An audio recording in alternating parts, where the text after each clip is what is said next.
रामकृष्ण हरी सर्वांना. आज दिनांक 24 जुलै 2026, वार आहे शुक्रवार. आणि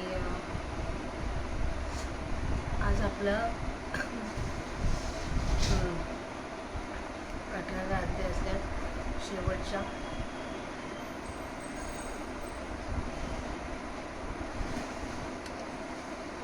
शेवटच्या 30 ओव्या बाकी आहेत. आपली ज्ञानेश्वरीच्या 18व्या अध्याय वाचून पूर्ण होते. मला आज सकाळपासून म्हणजे हा आठवडा जसा चालू झाला आषाढी एकादशीचा, तेव्हापासून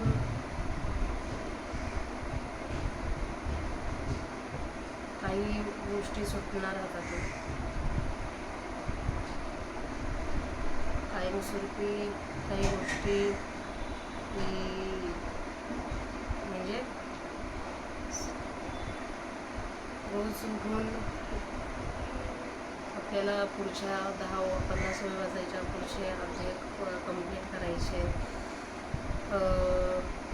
एक सवय लागली होती स्वतःला. पण उद्या माऊलींची ज्ञानेश्वरी वाचून पूर्ण होईल.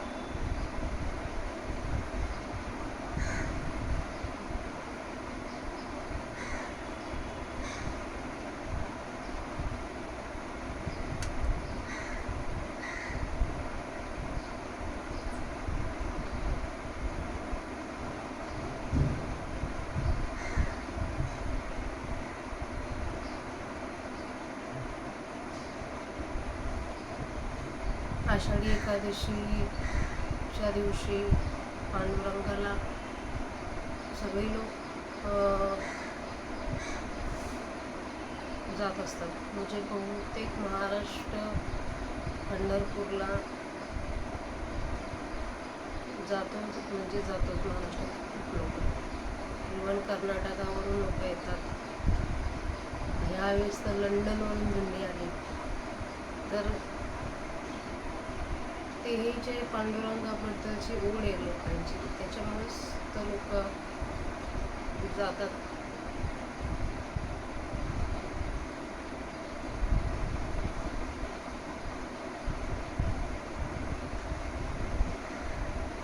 मला एका गोष्टीची नेहमी खंत वाटते.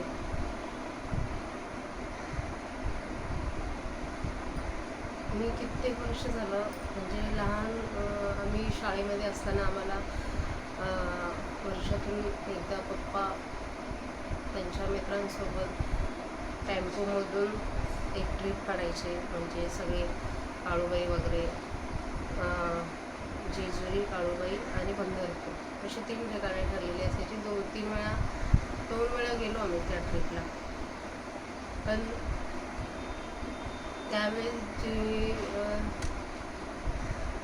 त्यावेळेस मी पांडुरंगाचं दर्शन घेतलं होतं. त्याच्यानंतर आम्ही कॉलेजला असताना, डिग्रीच्या कॉलेजला असताना अशाच वारीनिमित्त आम्ही एकदा गेलो होतो. पण आम्ही त्यावेळेस मंदिरालाच प्रदक्षिणा मारून आलो होतो. कारण की पंढरपूरला लोक 3 दिवस रांगेत उभी असतात. आणि आता ह्या सगळ्या दिंड्या जे जातात ना, ते फक्त मंदिराचा कळस बघून त्याचं दर्शन घेऊन माघारी येतात. पण त्या भूमीवर जाणं, तिथले व्हायब्रेशन अनुभवणं, हा एक बूस्ट ऑफ एनर्जी म्हणू शकतो आपण. एनर्जी बूस्ट करण्यासाठी, मानसिक एनर्जी बूस्ट करण्यासाठी तिथं गेलंच पाहिजे. तिथं म्हणा किंवा आळंदीला म्हणा, म्हणजे अंगावर खूप काटे येतात आता मला बोलताना. हे आपण का करतोय सगळ्या ह्या गोष्टी? आपण नुसतं पळतोय धावतोय नुसतं. आता माझंच बघा, मी म्हटले होते माझ्या मिस्टरांना की तुम्ही चाललाय तर मी आणि मुली आपण जाऊया, जिथून तुम्ही चालणार तिथून आम्ही चालतो. तर पोरी खूप लहान असल्यामुळे ते म्हटले राहू दे, यावेळेस नाही, आपण नंतर कधीतरी प्लॅन करूया आणि जाऊन येऊया. तर ते जाणं राहिलं. त्यात मुलींची मोठ्या मुलीची शाळा, माझं ऑफिसला आत्याच्या बड्डेला सुद्धा मला सुट्टी मागितली तर सुट्टी मिळाली नाही.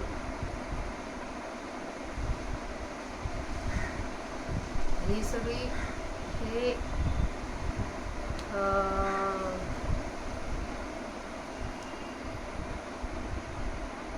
हे सगळं आपल्या वाट्याचं जे कर्म हे आहे ते. तर त्यातूनही आता मला आठवलं जेव्हा मी हे बोलले की हे सगळं आपल्या वाट्याला का आलं. पण त्या म्हणजे अर्जुनाचं आणि श्रीकृष्णाचं गीता चालू होण्याआधी जे युद्धभूमीवर ते दोघं उभे होते, म्हणजे तो नुकताच त्या अर्जुनाचा रथ नुकताच युद्धभूमीच्या रणांगणावर आला आणि त्याच्या डोक्यात त्यावेळेस त्याला त्याचे नातेवाईक वगैरे दिसले आणि ते आपल्या विरोधात उभे म्हणून त्याने प्रश्न विचारायला सुरुवात केली. त्याने शस्त्र खाली ठेवून दिले, तुम्ही लढणार नाही, रथ मागं घे.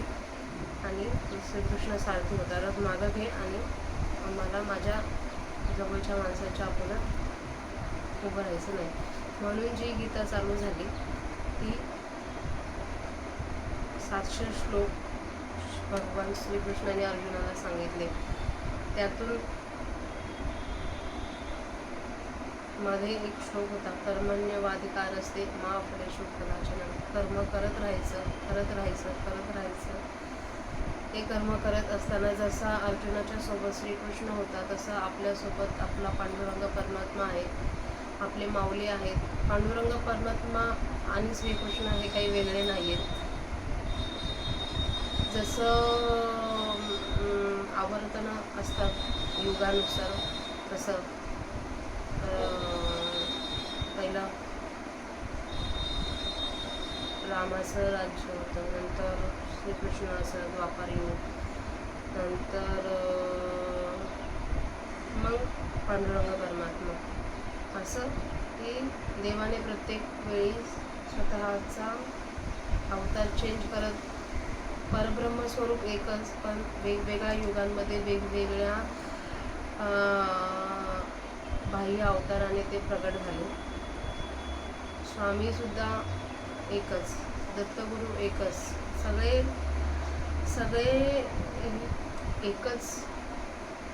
एकाच त्या परमात्म्याचं स्वरूप आहे.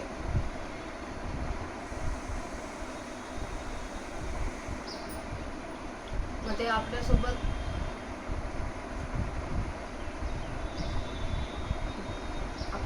कायमस्वरूपी असतात, प्रत्येक क्षणी असतात, आपल्याला पडू देत नाही, आपल्याला प्रत्येक ठिकाणी सावरतात, आपल्याला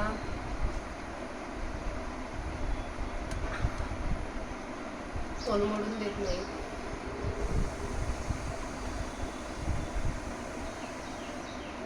आज मला मी जसं मागं म्हटले होते की मी एकदा 2 ज्ञानेश्वरी वाचलेली पूर्ण, पण हे जे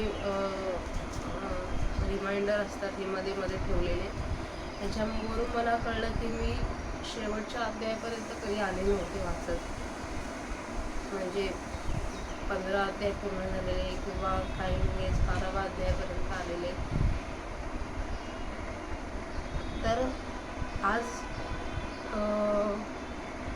पहिल्यांदा म्हणता येईल की मी अर्थसहित ज्ञानेश्वरीचं आज पूर्ण वाचन होईल. माझ्याकडून. अर्थात हे श्रेय याचं योगदान त्यांनी मला सुरुवात करायला सांगितली, त्यांची मी खूप कृतज्ञ आहे. भलेही काही गोष्टी नाही वर्कआउट झाल्या, पण देवाच्या जवळ आणणं, देवाची आठवण करून देणं आणि देव सोबतीला आहे हे दाखवणं, याच्यापेक्षा दुसरं सत्कर्म असू शकत नाही.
माणसाच्या आयुष्यात माणसाला स्ट्रगल काही संपत नाही. वर्षभर मी कंपनीसाठी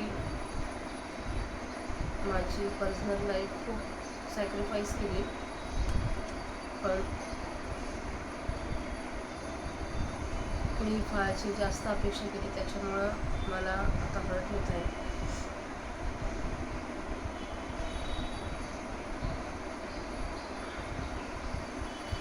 कधी कधी असं वाटतं आपण एवढं प्रामाणिक राहतो, आपण एवढं जेन्युइन राहतो, आपण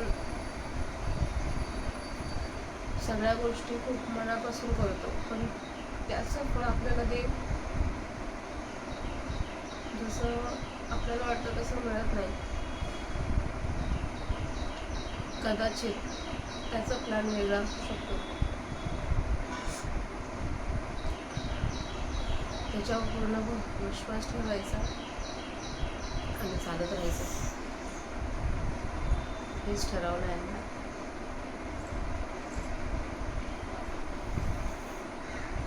जरी आज माऊलींची ज्ञानेश्वरी वाचून पूर्ण होईल, तरी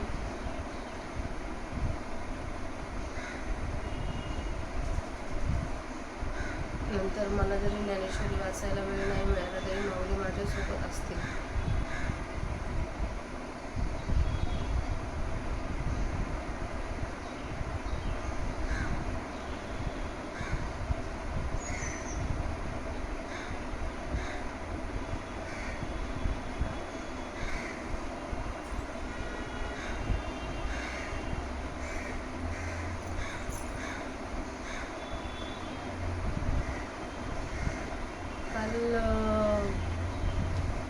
असंच ऑफिसमध्ये नवीन सिनियर आले, त्यांनी आणि आमच्या ग्रुपमध्ये असं डिस्कशन चाललं होतं. माझा ग्रुप म्हणजे मी जशी इमोशनल आहे तशी माझे ऑफिसचे कलीग, माझे फ्रेंड सर्कल म्हणजे ते पण इमोशनल असतात. असं त्या इमोशनलिटीवरच आमचं डिस्कशन चाललं होतं की का आपण एवढे इमोशनल आहोत, का आपण प्रॅक्टिकली विचार करत नाही, का एखाद्याचं पटकनी जे अनफेअर असं दिसलं तर आपल्याला वाईट वाटतं. तर इमोशनल असणं हे आपल्या जीनमध्येच असतं, DNA मध्येच असतं. त्यामुळे आपण कसे आहोत ह्याचा रिग्रेट करण्यापेक्षा आपण आहे तसं स्वतःला एक्सेप्ट केलं चांगलं. हे झालं आपल्याबाबत. आणि दुसऱ्याबद्दल म्हणजे आपल्याला सिच्युएशन, माणसं भेटतात, सिच्युएशनला सामोरे जावं लागतं. तर ती व्यक्ती किंवा ती माणसं वाईट नसतात, त्यांच्यातली प्रकृती पण वाईट नसते. ते काही म्हणजे माणसांना वाईट बोलण्यापेक्षा सिच्युएशन कशी, जी आलेली सिच्युएशन, वाईट सिच्युएशन, तिला कसं बदलता येईल ते त्याच्यावर विचार करत त्या विचारसरणीनुसार आपण आयुष्य पुढं चाललं पाहिजे आयुष्यात.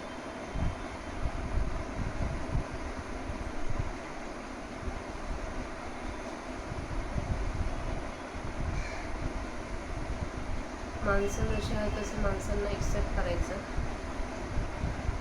आणि सिच्युएशन,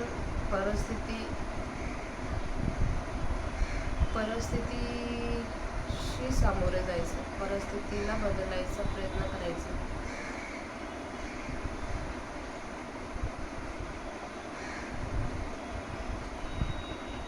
आणि ज्या गोष्टी नाही आपल्या हातात त्या भगवंतावर सोडून द्यायच्या.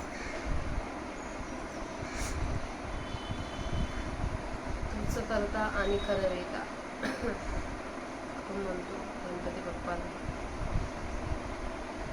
तोच करता आहे आणि तोच करून घेणार आहे. त्याच्यामुळं जास्त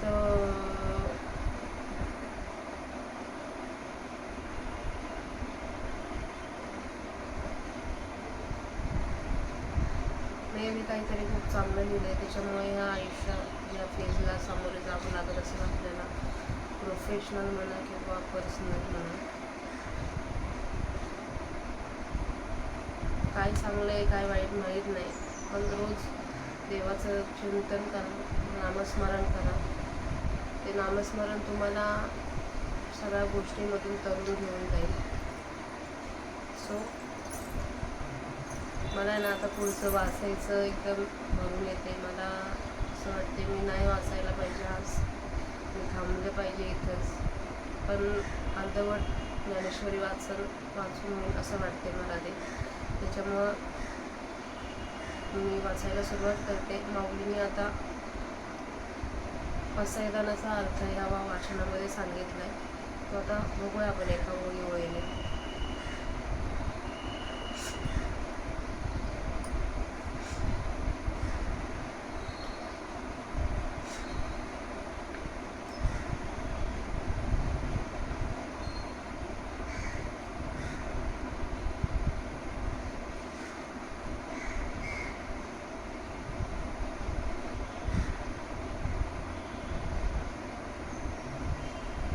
'वक्रतुंड महाकाय सूर्यकोटि समप्रभा निर्विघ्नं कुरु मे देव सर्वकार्येषु सर्वदा अलंकापुरे पुण्यभूमी पवित्र तिथे नादतो ज्ञानराजा सुपात्र तया आठवीता महापुण्यराशी नमस्कार माझा सद्गुरू ज्ञानेश्वराशी.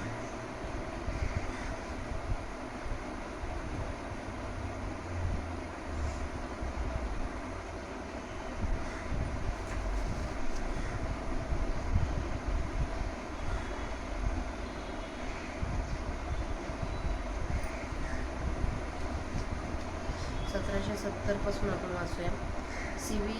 सीवतलिया ही परिसे लोहत्वाचे अवधसे न मुके जे आहेसे ते कोणा भूमी होहळे हिची करावे जे गंगेचे अंग ठाकावे मगही गंगाची नव्हे ते तो काही करी म्हणून भाग्ययोगी भोगवे उमा संतांचे निपाये पातलो आता का केला हे पुणे जगी अहो जी माझे निस्वामी मदसंत सोडून तुम्ही दिदली ते सर्व कर्म कामी परिपूर्ण झाले पाहे पा माते तुम्हा सांगणे माहेर देण सुरवाळे ग्रंथांचे हे आई आळे सिद्धी गेले जे कनकाची निखळ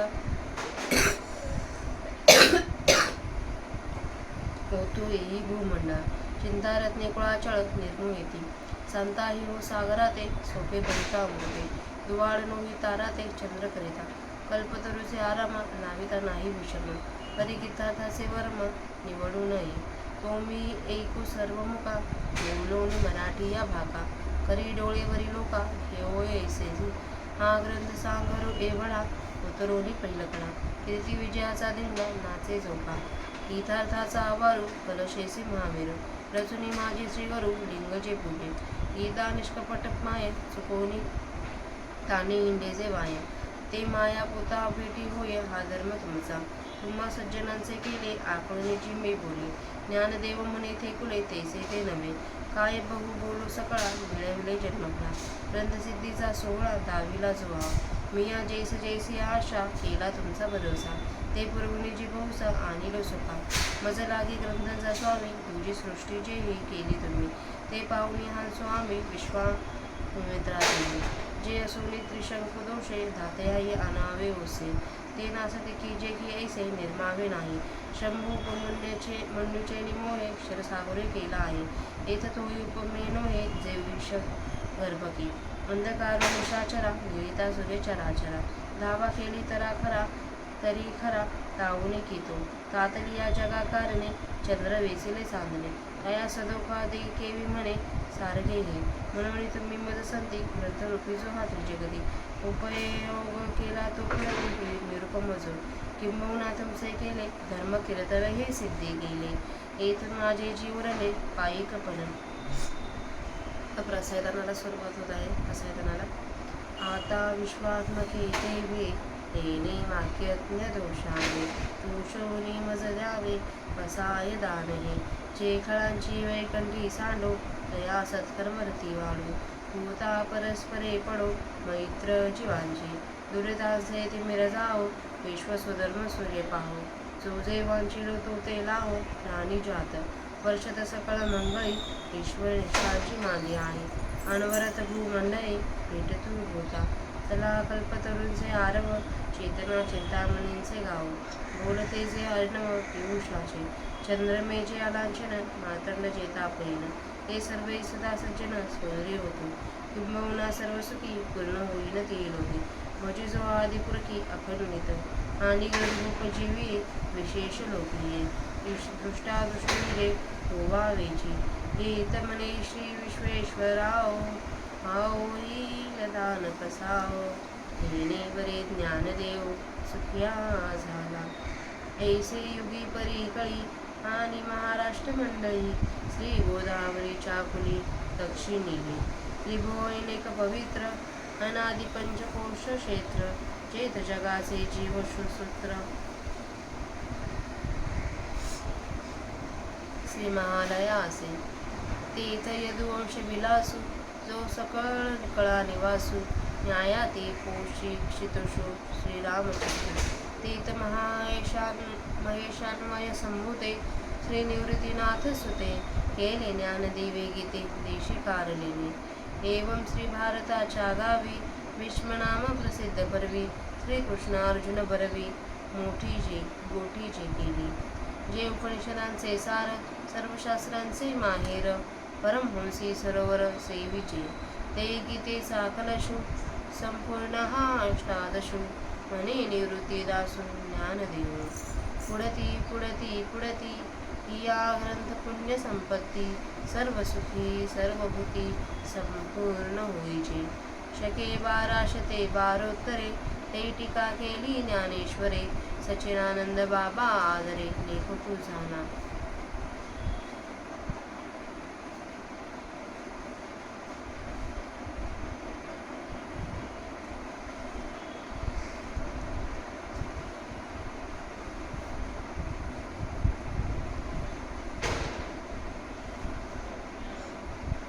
आपण त्यांचा मराठीत अर्थ बघूया.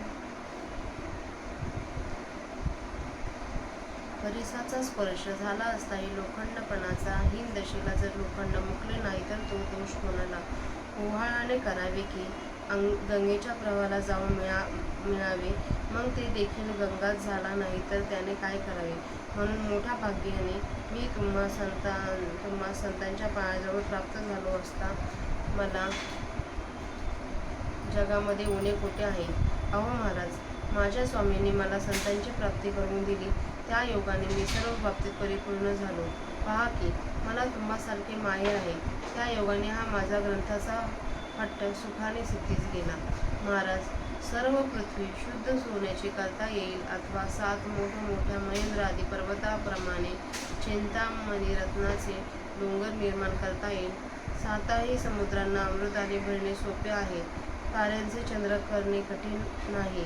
कल्पतरूंचे बगीचे लावणे कठीण नाही. परंतु गीतेच्या अर्थाचे मर्म स्पष्ट सांगता येणार नाही.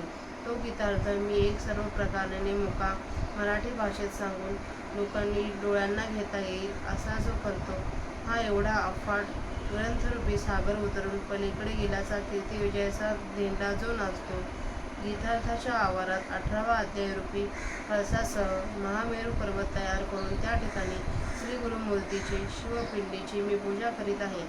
गीतारूपी निष्कपट आईला चुकून जे मी लेकरू संसाररूपी रानात व्यर्थ हिंडत होते, त्या मायलेकरांची भेट होते. ही तुमची पुण्याई आहे. महाराज, तुम्ही संजयरांनी हे केलेले आहे असे समजून मी बोलत आहे. हे काही लहान सहान आहे असे म्हणता येत नाही, असे ज्ञानदेव म्हणतात. फार काय सांगू.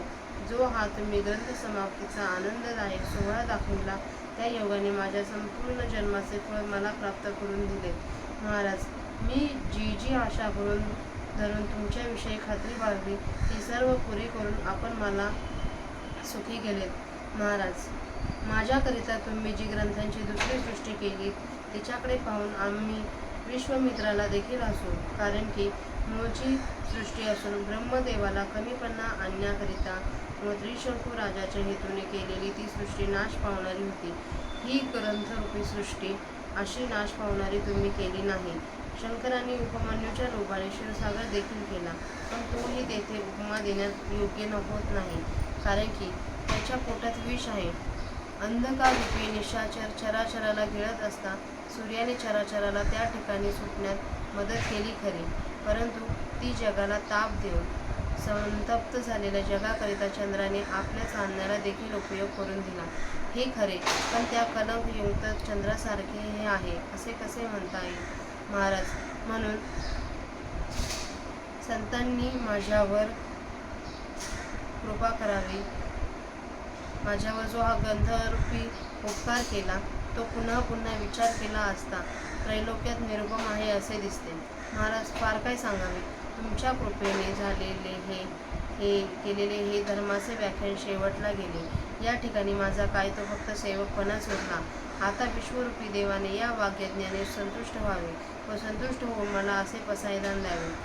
खळांचा कुटीलपणा नाहीसा व्हावा आणि त्यांच्याही सत्कर्माचे ठिकाणी आवड वाढावी व प्राण्यांची एकमेकांशी जीवाभावापासून मैत्री व्हावी. बघा, माऊली किती उदार अंतःकरणाने परमेश्वराकडे मागतायत की आता विश्वरूपी देवाने, म्हणजे आता हा शेवट आहे आपला ज्ञानेश्वरीचा.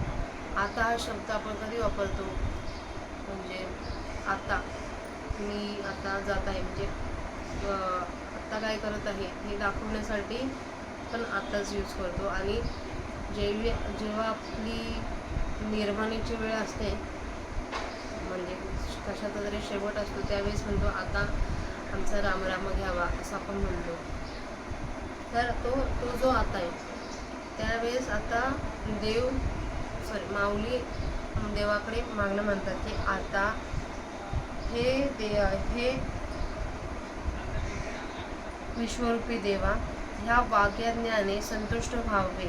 म्हणजे हा जो आता वाग्यज्ञ लिहिला त्याने संतुष्ट व्हावे आणि संतुष्ट होऊन मला असे पसायदान द्यावे. माऊलीकडे मागतात आपल्यासाठी.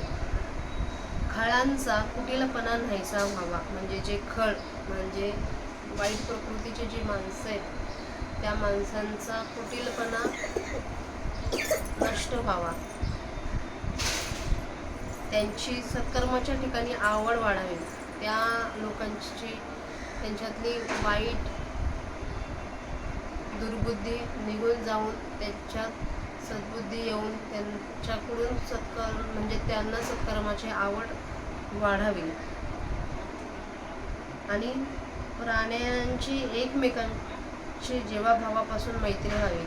म्हणजे आपल्या भूतलावर जे मनुष्य प्राणी किंवा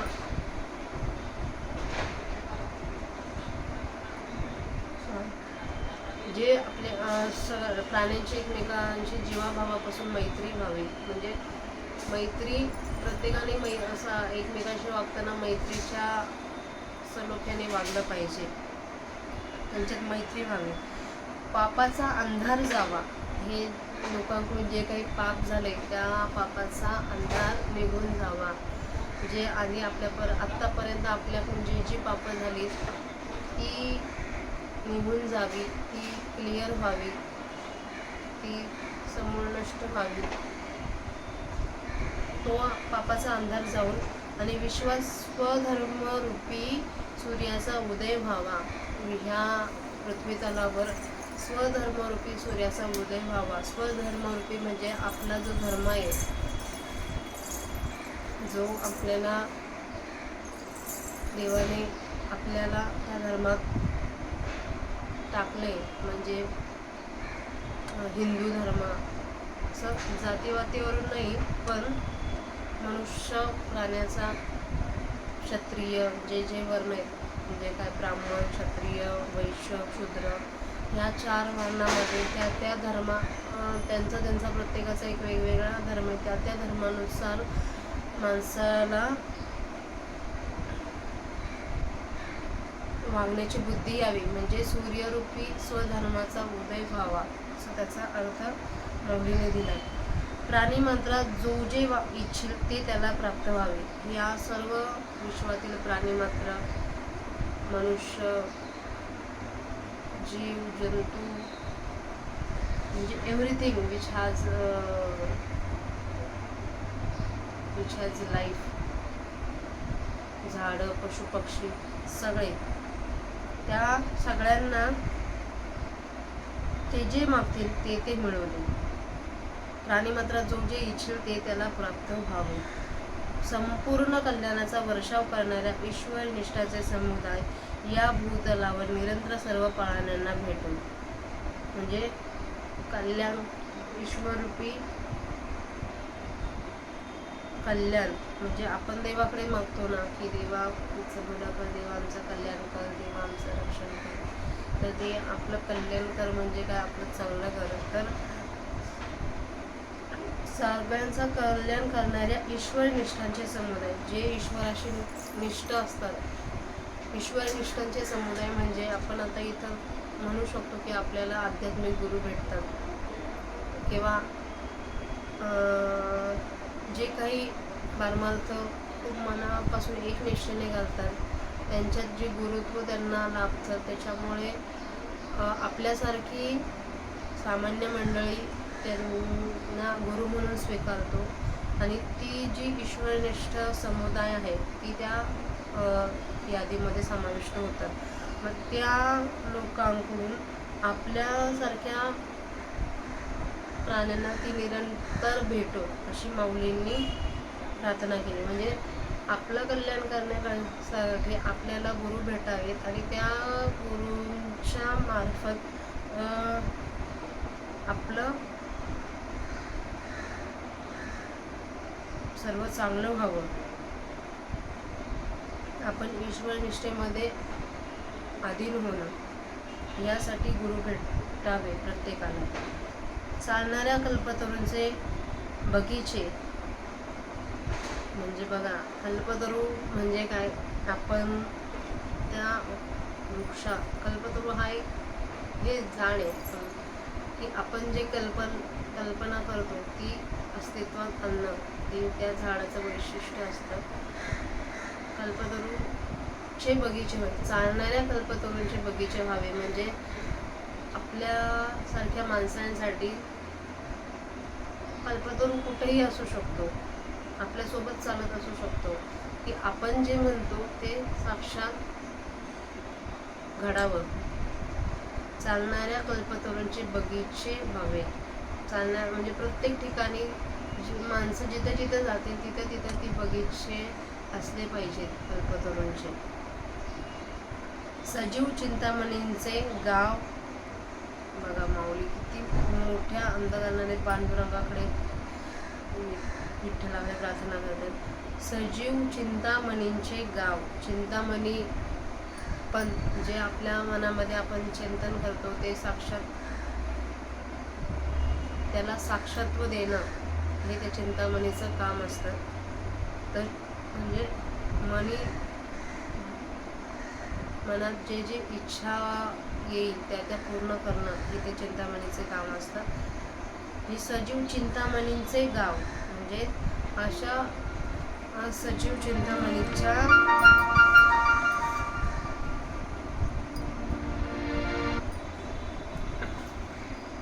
असे सजीव चिंतामणींची गावं असू दे. आणि अमृताचे जे बोलणारे सागर आहेत, म्हणजे अमृत म्हणजे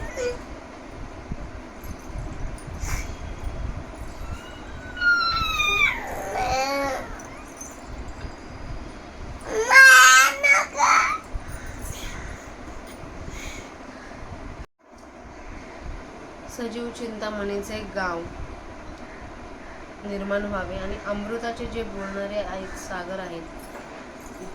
अमृत म्हणजे आपल्याला कायमस्वरूपी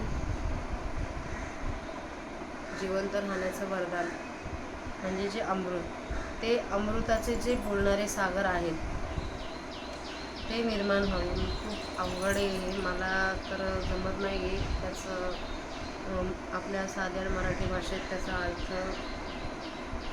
बघण्यात, कारण की आपल्यासारख्या पामरांचं एवढं मोठं भाग्यही नाही की आपल्याला ते अर्थ सुचतील आणि आपण पाठापाठा ते उलगडू शकतो.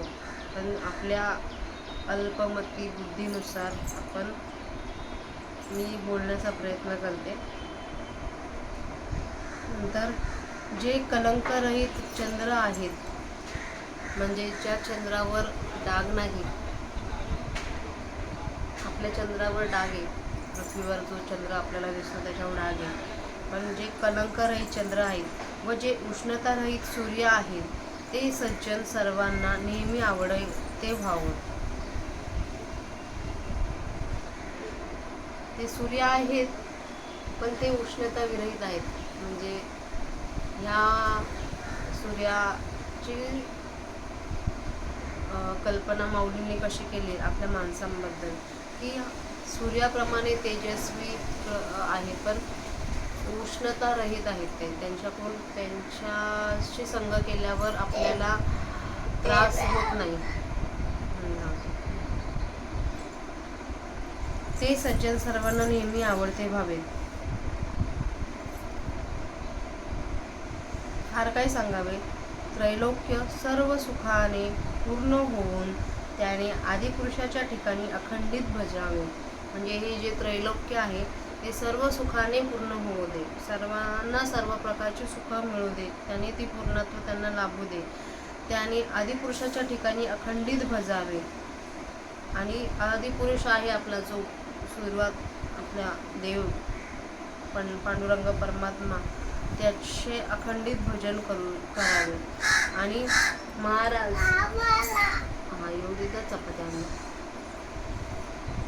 आणि महाराज या मृत्यूलोकात विशेष करून हा ग्रंथ ज्यांचे जीवन होऊन राहिला असेल त्यांनी इहलोकीच्या व परलोकीच्या भोगांवर विजय व्हावे.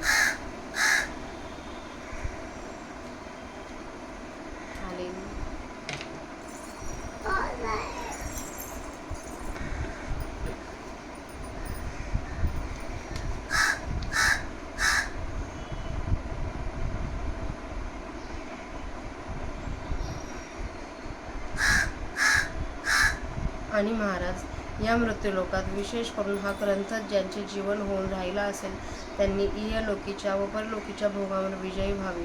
तेव्हा विश्वाचे प्रभुराय श्री निवृत्तीनाथ म्हणाले की हा दानप्रसाद होईल. या वराने ज्ञानदेव अंतःकरणात सुखी झाले. त्याला चपाती दिली. या वराने ज्ञानदेव अंतःकरणात सुखी झाले. याप्रमाणे युगांपैकी कलयुगात आणि महाराष्ट्र देशात श्री गोदावरीच्या दक्षिण तीरावर त्रैलोक्यामध्ये जे एक पवित्र अनादि पंचक्रोश क्षेत्र आहे व जेथे ज्या निवासात जगातील सर्व जीवांची चालक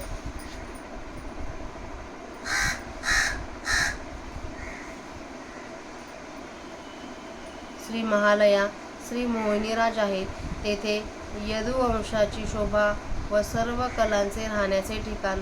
जो पृथ्वीप्रती तो श्रीरामचंद्र, तो न्यायाने राज्य करीत होता. तेथे आदिनाथ शंकर यांच्या परंपरेत उत्पन्न झालेले श्री निवृत्तीनाथ सूत शिष्य जो ज्ञानदेव, त्याने गीतेवर देशी भाषेचा मराठी टीकेचा अलंकार चढवला. याप्रमाणे श्री भारतरूपी गावात भीष्म नावाच्या प्रसिद्ध पर्वात श्रीकृष्णार्जुनांनी जो चांगला संवाद केला, जो श्रीकृष्णार्जुनाचा संवाद उपनिषदांचे सार आहे व सर्व शास्त्रांचे माहीर आहे व परमहंसरूपी राजहंसांनी सेवन करण्याचे मानस सरोवर आहे, त्या गीतेचा 18वा अध्याय कळस आहे व तो इथे संपूर्ण झाला आहे, असे श्री निवृत्तनाथांचे दास ज्ञानदेव म्हणतात. या ग्रंथाची पुण्यरूपी संपत्तीने सर्व भूतांनी सर्व सुखांनी उत्तरोत्तर संपूर्ण व्हावे. शके 1212 चालू होते तेव्हा ज्ञानेश्वरांनी टीका केली व सच्चिदानंद बाबा या टीकेचा पूज्य बुद्धीने लेखक झाला. इथे आपला 18वा अध्याय समाप्त झाला आहे. आपण 18व्या अध्यायाची समाप्ती करूया. इति श्रीमद्भगवद्गीतासु उपनिषत्सु ब्रह्मविद्यायां योगशास्त्रे श्रीकृष्णार्जुनसंवादे सर्वगीतार्थसंग्रहो नाम 18ोऽध्याय. श्लोक 78 ओव्या 1810.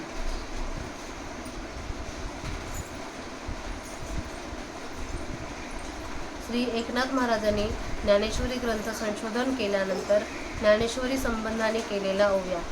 श्री शके 1506 उत्तरी. तारण नाम संवत्सरी एका जनार्दनी अत्यादरी गीता ज्ञानेश्वरी प्रतिशुद्ध केली. ग्रंथ पूर्वीच अतिशुद्ध परिपाठांतरी शुद्ध अबद्ध तो शोधून या एवंविध प्रतिशुद्ध सिद्ध ज्ञानेश्वरी. नमो ज्ञानेश्वरा निष्कलंका जयाचे गीतेची वाचिता टीका. ज्ञान होय लोका अतिभाविका ग्रंथार्थिया. बहुकाळ पौर्णी गोमटी भाद्रय दमास कपाल षष्टी प्रतिष्ठा आणि गोदा तटी लेखन कामासाठी संपूर्ण झाले. ओम श्री सच्चिदानंदार्पणमस्तु. सगळ्यांचं मराठी वाचायचं बघूया.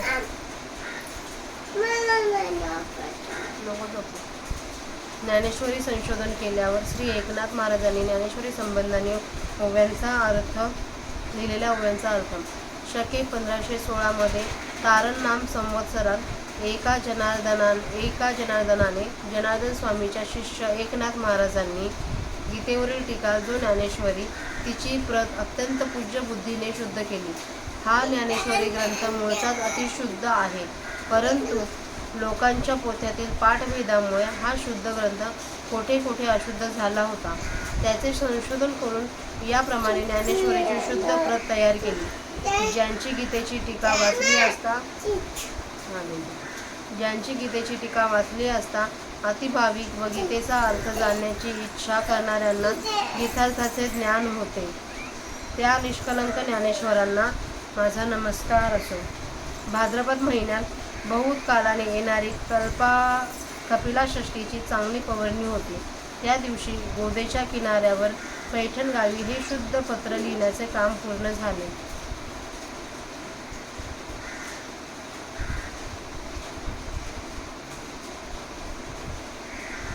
तर आज आपला 18वा अध्याय समाप्त झाला आहे. याची ज्ञानेश्वर महाराजांच्या ज्ञानेश्वरीची शुद्ध प्रत एकनाथ महाराजांनी लिहिली. त्याच्यानंतर म्हणजे ही शुद्धच होती, खूप अतिशुद्ध होती, पण काही लोकांच्या पोथ्यातील पाठभेदामुळे हा शुद्ध ग्रंथ कुठे कुठे अशुद्ध झाला होता. त्याचे संशोधन करून ज्ञानेश्वर महाराजांची परत शुद्ध प्रत तयार केली.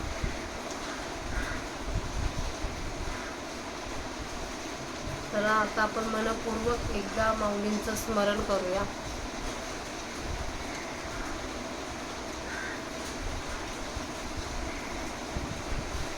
आणि माऊलींच्या समाधीचं एकदा स्मरण करूया.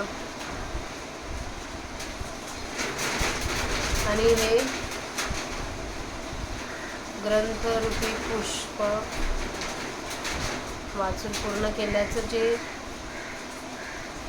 छोटं फूल आहे ते माऊलींच्या चरणी अर्पण करूया.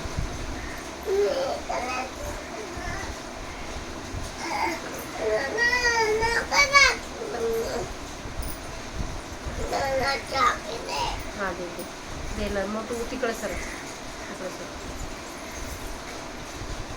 आणि आता माझी गाथा उठली आहे तर मी हट्टपणा करत आहे.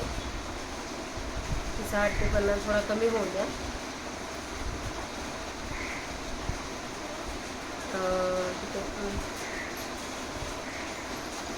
माऊलींचे ज्ञानेश्वरीचे 18 अध्याय संपूर्ण झाले आहेत.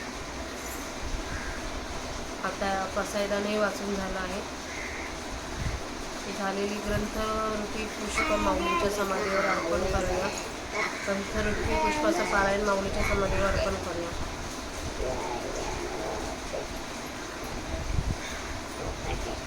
आज मी ज्ञानेश्वरीच्या 18 अध्यायांची समाप्ती केली, पण उद्या आपण माऊलींना स्तुतिसुमन देणार आहोत. ज्या माऊलींनी एवढी मोठी ज्ञानेश्वरी लिहिली त्या माऊलींबद्दल तर एक छोटंसं वाचन झालंच पाहिजे, जे ह्या माऊलींच्या ज्ञानेश्वरीत लिहिलं आहे ओव्यांमध्ये. तर ती उद्या आपण करूया उद्याच्या भागामध्ये. आता छोटं सर्वांना रामकृष्ण आहे. थँक्यू सर्वांना.